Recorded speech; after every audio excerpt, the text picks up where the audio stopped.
Friends video తమిళ title చూస్తే అర్థమైపోయేది కదా. ఈ వీడియోలో నేను మీకు ఏ మొబైల్ కొనొద్దు అనే దాని గురించి చెప్తాను. యాక్చువల్లీ ఇటువంటి వీడియో చేయడానికి ఫస్ట్ టైం ఏం కాదు. 2019 నుంచి మీరు మన ఛానల్లో చూస్తే ఎవ్రీ 3-4 మంత్స్‌కి 6 మంత్స్‌కి ఒక వీడియోని నేను చేస్తూనే ఉంటాను.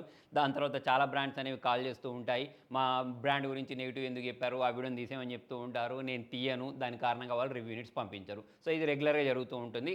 మళ్ళీ 5-6 నెలలకు వాళ్ళకి ఏమనిపిస్తుందో మళ్ళీ రివ్యూ యూనిట్ పంపిస్తూ ఉంటారు. దీంతో పాటు కొన్ని బ్రాండ్స్ ఏం చేస్తాయి, ఆల్రెడీ ఒక 10-20 రోజుల ముందు మొబైల్స్ పంపించేస్తారు కదా రివ్యూవర్స్కి. పంపించిన తర్వాత దాంట్లో ఏమైనా బగ్స్ ఉన్నాయా లేదా అనేది కాల్ చేసి కనుక్కుంటారు. కనుక్కొని దాన్ని ఫిక్స్ చేస్తారు. సో ఫిక్స్ చేసేటప్పుడు వాళ్ళు ఏం చెప్తారు, వీడియోలో ఆ విషయం చెప్పకండి అని చెప్పే బ్రాండ్స్ కూడా చాలానే ఉంటాయి. సో ఈ వీడియో యొక్క మెయిన్ ఉద్దేశం ఏంటి అంటే, మీ హార్డ్ అండ్ మనీ, మీరు కష్టపడి సంపాదించుకున్న డబ్బులు అనేవి వేస్ట్ మొబైల్ లేదా మీకు అది సరిపడని మొబైల్ కొనుక్కొని డబ్బులు వేస్ట్ చేసుకోవద్దు అనేదే నా ఇంటెన్షన్ అన్నట్టు. సో మరి ఈ వీడియో చూసిన తర్వాత కూడా చాలా కంపెనీస్ అనేవి బ్లాక్ లిస్ట్లో పెడతాయి. సో పెట్టుకొని కానీ. సో దీనిలో మనం ఫస్ట్ కొనకూడని మొబైల్ ఏంటి అంటే రియల్మీ P4 పవర్ నాకు కూడా పంపించారు. సో మరి ఈ మొబైల్లో 10,000 mAh బ్యాటరీ అని చెప్పేసి బాగా హైప్ క్రియేట్ చేశారు. ఓకే, దానిలో నిజంగానే 10,000 mAh బ్యాటరీ ఉంది. నేను కూడా నా వీడియోలో చెప్పాను, ఆ రంగా మీకు 2 days బ్యాటరీ బ్యాకప్ వస్తుందని చెప్పాను. సో ఆ వీడియోలో నేను చెప్పింది ఏంటి అంటే, ఒకవేళ మీకు బ్యాటరీ బ్యాకప్ ఎక్కువ ఇచ్చే మొబైలే కావాలి అని అంటే కొనుక్కోండి. పర్ఫార్మెన్స్ సెంట్రిక్ కోసం దీనికి ఆల్టర్నేటివ్గా వేరే ఉన్నాయి. ఇక్కడ నేను చెప్పదలుచుకున్న ఉద్దేశం ఏంటి అంటే, ఇక్కడ బ్యాటరీ ఒక్కటే హైలైట్ చేసి మిగతా అన్ని స్పెసిఫికేషన్స్ తక్కువ చేసుకుంటూ వచ్చారు. సో నన్ను అడిగితే మీకు ఆల్రెడీ మార్కెట్లో ఒక 6,000 mAh battery, 7,000 mAh battery mobiles ఉంటాయి కదా, అవి కొనుక్కొని ఒక పవర్ బ్యాంక్ కొనుక్కోవడం బెస్ట్. అంటే మీకు ఇంకా ఎక్కువ బ్యాటరీ బ్యాకప్ కావాలి అని అనుకుంటే. దీని ప్రైసింగ్ గురించి మాట్లాడితే ఆరామ్గా 26,000 వరకు ఉంది. ప్రాసెసర్ మాత్రం MediaTek Dimensity 7400 అల్ట్రా ప్రాసెసర్ ఇచ్చారు. సో ఈ ప్రాసెసర్ అనేది మనకి 20,000 లోపు బడ్జెట్లో దొరికితే బాగుంటుంది. కానీ 25,000 అనేది 26,000 అనేది చాలా ఎక్కువ. ఓన్లీ నేను పర్ఫార్మెన్స్ అనేది చెప్పట్లేదు. 25,000 ప్రైజింగ్లో మీకు మంచి కెమెరా సెంట్రిక్ ఫోన్స్ దొరుకుతాయి. అంటే మన కెమెరా బాగుండాలి అనుకుంటే ఇందులో కెమెరా కూడా బాగోదు, దీంతో పాటు రీసేల్ వాల్యూ అనేది బాగోదు, మొబైల్ కూడా బల్కీ ఉంటుంది. మరి దీనికి ఆల్టర్నేటివ్ మొబైల్స్ ఏం కొనుక్కోవాలి అని అంటే, మోటో G86 పవర్ అని చెప్పేసి దొరుకుద్ది, మోటోరోలా వాళ్ళ 860 ఫ్యూజన్ అని చెప్పి దొరుకుద్ది. ఏంటి మోటోరోలా బ్రాండ్స్ ప్రమోట్ చేస్తున్నాం అని చెప్పేసి మీకు అనిపించవచ్చు. మోటోరోలా వాళ్ళు నన్ను బ్యాన్ చేసి చాలా రోజులు అయిపోయింది. నాకు రివ్యూ యూనిట్స్ మోటోరోలా నుంచి రావు. ఇప్పుడు ఆ ప్రైజింగ్ సెగ్మెంట్లో ఆ రెండు మొబైల్స్ అనేవి బాగున్నాయి కాబట్టి వాటి గురించి చెప్తున్నాను. వేరే ఏమైనా మొబైల్స్ వస్తే అవి కూడా సజెస్ట్ చేసేవాడిని. సో ఇప్పుడు త్వరలోనే మోటోరోలా 8G70 ఫ్యూజన్ కూడా రాబోతుంది. ఒకవేళ అది కూడా బాగుంటే దాన్ని కూడా సజెస్ట్ చేస్తాను. సో మొత్తానికి ఇక్కడ బ్యాటరీ చూపించి మనల్ని మసాజ్ చేయడానికి ట్రై చేస్తూ ఉంటారు. మీరు మసాజ్ చేయించుకోకండి. నెక్స్ట్ కొనకూడని mobile Tecno Pova curve 2. So actually దీనికి సంబంధించిన నెగిటివ్ మార్కెటింగ్ కారణంగా మీలో చాలామంది మొబైల్ కొనుక్కుందామని చెప్పేసి డిసైడ్ అయి ఉంటారు. వాళ్ళ మొబైల్ బ్రాండ్ యాడ్ చూస్తే అటువంటి యాడ్స్ అనేవి ఈ మధ్యకాలంలో ఎవ్వరు వేయలేదు కావచ్చు. చెత్త యాడ్స్ క్రియేట్ చేసేసారు. ప్లస్ మార్కెటింగ్ కూడా తెగ క్రియేట్ చేశారు. కాకపోతే ఆ మొబైల్ అనేది ఎక్కడ కూడా మనకు 24,000 ప్రైస్ సెగ్మెంట్కి జస్టిఫై చేయదు. దాన్ని కూడా పూర్తిగా స్కిప్ చేసేయండి. నెక్స్ట్ కొనకూడని మొబైల్, యాక్చువల్లీ చాలామంది తక్కువ ధరకు వస్తున్నాయి కదా అని చెప్పేసి మరీ పాత మొబైల్స్ కొనుక్కుంటూ ఉంటారు. ఎందుకు కొంటారు అని అంటే, మనకు ఫేస్బుక్లో లేకపోతే అక్కడక్కడ బ్యానర్స్ అనేవి కనిపిస్తుంటాయి. అవి ఏంటి అంటే, ఇప్పుడు శాంసంగ్ సంబంధించిన S23 అల్ట్రా అయినా కానివ్వండి, షామికి సంబంధించిన 12 Pro అయినా కానివ్వండి, IQ7 అయినా కానివ్వండి. సో ఈ లిస్ట్ చెప్పిన వెంటనే మీలో చాలామంది కనిపించవచ్చు. అంటే ఎవరైతే ఆల్రెడీ టెక్ సేవి ఉంటారో, టెక్నాలజీ ఉంటారో వాళ్ళు ఈ మొబైల్ జోలికి వెళ్ళారు. కాకపోతే మొబైల్ స్పెసిఫికేషన్స్ గురించి అంత ఐడియా లేని వాళ్ళు ఏం చేస్తారు, ఇప్పుడు సెట్ చేస్తూ ఉంటారు. 20,000 బడ్జెట్లో మొబైల్, 30,000 లోపు మొబైల్ కొనుక్కోవాలని చెప్పి సెట్ చేసినప్పుడు వాళ్ళకు ఈ 50,000 నుంచి 1,00,000 మధ్యలో లాంచ్ అయిన మొబైల్ అనేది 15,000కు, 20,000కు, 30,000కు దొరికితే ఏం చేస్తారు, కొనుక్కుంటారు. కాకపోతే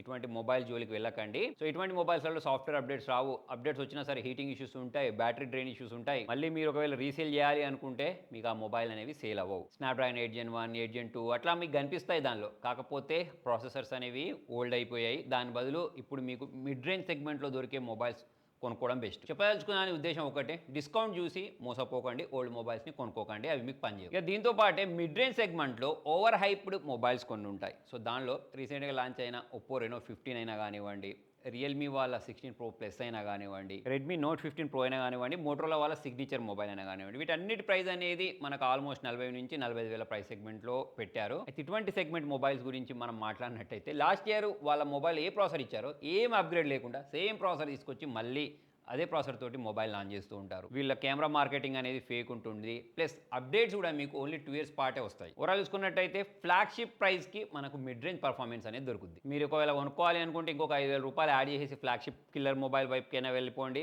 లేకపోతే మరీ కిందికి వచ్చేసి 20,000 ప్రైస్ సెగ్మెంట్లో మొబైల్ అయినా కొనుక్కోండి. తప్పిస్తే ఇప్పుడు నేను చెప్పిన ఈ మొబైల్ ప్రైస్ సెగ్మెంట్ ఉంది చూసారా, 40,000 నుంచి 45,000 ప్రైస్ సెగ్మెంట్, ఇక్కడ మాత్రం పప్పులో కాలేయకండి, చాలా డబ్బులు వేస్ట్ అవుతాయి. ఇక నెక్స్ట్ ఎప్పుడైనా సరే మొబైల్ లాంచ్ అయిన వెంటనే కొనుక్కోకండి. సో ఇప్పుడు మనకు శాంసంగ్ S26 సిరీస్ అనేది వాళ్ళు లాంచ్ అవుద్ది, వెంటనే కొనుక్కోకండి.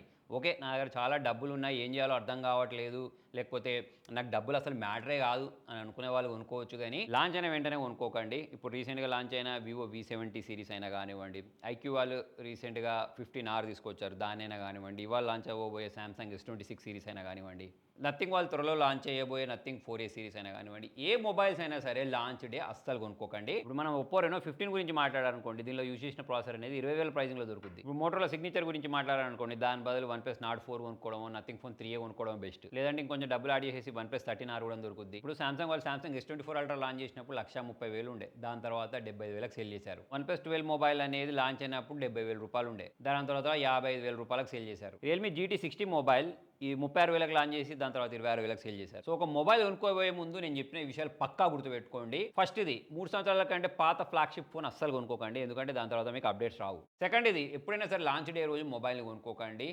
మీకు ఆ మొబైల్లో ఎటువంటి ప్రాబ్లమ్స్ ఉన్నాయి అనేది లాంచ్ డే రోజు అర్థం కాదు. ప్లస్ ఒక 3-4 నెలలు ఆగితే దాని ప్రైజింగ్ అనేది భారీగా తగ్గిపోతుంది. తగ్గకపోయినా సరే మనకు సేల్ సీజన్ వస్తుంది, ఆఫర్స్ వస్తూ ఉంటాయి. సో అప్పుడు కూడా మనం దాన్ని కొనుక్కోవాలి. థర్డ్ పాయింట్ వచ్చేసి దీంతో పాటే బ్యాటరీ ట్రాప్లో పడకండి. అంటే ఈ మధ్యకాలంలో చాలా బ్రాండ్స్ అనేవి 8,000 mAh బ్యాటరీ మా మొబైల్లో ఉంది, 10,000 mAh బ్యాటరీ ఉంది, 7,500 mAh బ్యాటరీ ఉంది అని చెప్పేసి బ్యాటరీ బ్యాకప్ మంచిగా ఇచ్చేసి ప్రాసెసర్ మింగేస్తున్నారు, కెమెరాని మింగేస్తున్నారు. కాబట్టి మీరు ఆ మొబైల్ జోలికి వెళ్ళకండి. ఎప్పుడైనా సరే 30,000 నుంచి 40,000 ప్రైస్ సెగ్మెంట్లో మొబైల్ కొనుక్కుంటున్నారు అంటే చాలా జాగ్రత్తగా, చాలా రివ్యూస్ చూసిన తర్వాత మాత్రమే కొనుక్కోండి. ఎందుకంటే మీరు ఇంకొక 5-6 వేలు ఎక్కువ పెడితే మీకు ఫ్లాగ్షిప్ కిల్లర్ దొరుకుద్ది, ఇంకొంచెం తక్కువకి వెళ్ళిపోతే మిడ్ రేంజ్ సెగ్మెంట్లో మొబైల్ దొరుకుద్ది. సో ఈ ప్రైస్ సెగ్మెంట్లో ఒప్పో వాళ్ళు, రియల్మీ వాళ్ళు, రెడ్మీ వాళ్ళు పిచ్చి పిచ్చి మొబైల్స్ని లాంచ్ చేస్తూ ఉంటారు.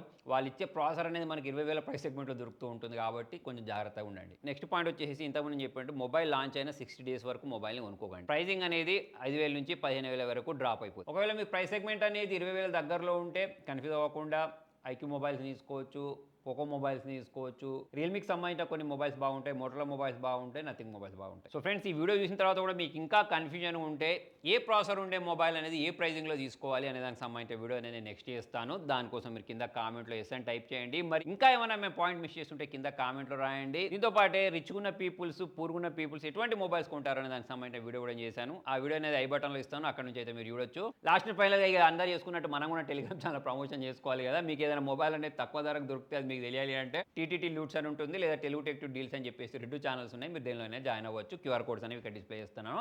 మరి నెక్స్ట్ వీడియోలో మళ్ళీ కలుద్దాం. Thank you.